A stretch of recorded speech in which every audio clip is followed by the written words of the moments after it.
So there's a lot of ways we look at gems, but certainly one of them is the meaning that they have. And we are familiar with the meaning of diamonds. We see them frequently. We're familiar with the beauty held in the history of royal gems in certain cultures. But for some people, the most meaningful jewelry are more personal.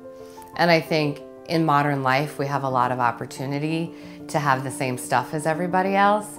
And I think it's becoming more special to have things that are touched by the hand of another tradesperson or craftsperson.